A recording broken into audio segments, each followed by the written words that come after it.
You never let anything slip. Every move, every word, controlled. But what if all that control is just keeping you locked in a life someone else designed, steering your power toward a future that isn't yours? You know how to keep a room calm. You say just enough, never too much. But the cost of being the one everyone trusts is that no one ever really knows what you want. You're fluent in reading the temperature of a group. You sense when to nod, when to hold back, when to edit yourself mid-sentence. It's not fear, it's calculation, practiced over years. The skill is invisible, and so is the toll. You clear tension before it enters the air. You arrive early, read the mood, tune your responses to avoid ripple effects. The habit is so silent it almost feels like a gift.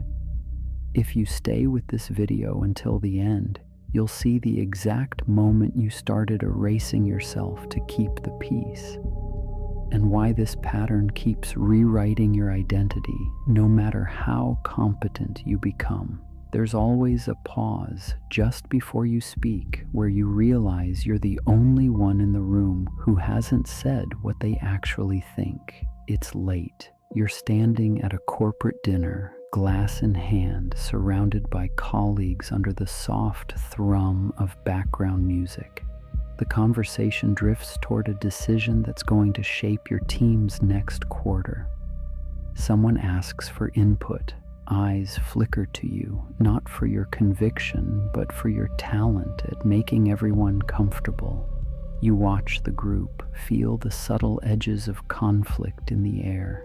You know the answer that would move things forward. You also know it's not what most of them want to hear. So you phrase your comment as a question. You give it space, let ambiguity settle in, and watch as tension dissolves. Shoulders drop, someone laughs. The conversation floats away from what matters most.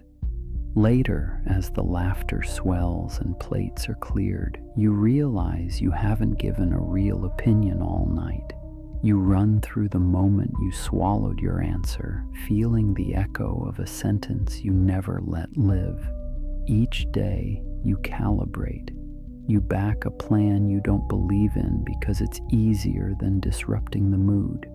You shrink your language in meetings, making suggestions instead of statements, softening your voice so no one feels exposed. You make yourself smaller so others can stay comfortable. The outcome is predictable. People come to you to smooth things over, but never to find out what you need. You feel the respect, but never the recognition. You anticipate what others will want before you ask yourself what you think. Approval becomes oxygen. It wasn't always awareness, it was survival. Safer to keep the peace, safer to be the one who can read the room, safer to turn every truth into a question so you're never the problem. You're the reliable operator, the one who never tips the scale. The more skilled you become at making everyone else comfortable, the less space you occupy in your own story. You earn trust for a version of yourself that never disrupts. Some mistake their silence for strength. Others build systems to stay unexposed. You learned to erase your needs by turning them into open questions. You disappear by becoming everyone's solution. The protection turns against you. Smoothing over the conflict becomes erasure. The more you cushion the room, the less anyone knows what you actually believe. You feel the group's gratitude, but only for the self that stays invisible. Over time, the real cost isn't just that nobody knows what you want, it's that you stop knowing too. The gap between what you think and what you say grows until it's muscle memory. You try to answer directly one day. Finally, someone asks for your honest take. You open your mouth and nothing comes out. It's not nerves, it's absence. Every possible answer rushes in, but none of them are yours. You freeze, realizing you've spent so long translating for everyone else that your own language is gone. When you search for your own voice, there's only the echo of other people's comfort. You can't trust your own answer when it matters most. When you strip away the role, what's left? The part of you that survived by adapting, by teaching through questions, not conviction. The version who made curiosity into a shield, who learned to open doors for everyone but never walked through one yourself. You became known for dissolving friction, for reframing truth, for being the safe option. But every year spent being useful, agreeable, essential to the group also erased a piece of the self that might have named a desire or risked a real answer. The cost is not just fatigue, it's the slow blurring of what you stand for, until you're left with only the memory of wanting something once. You stand by the window after the dinner, glass empty, room behind you fading. The laughter now feels distant, muffled by the pain. No one notices you haven't spoken in a while.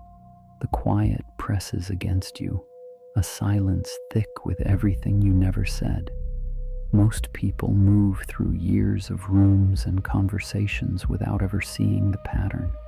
The moment you notice it, the dynamic shifts.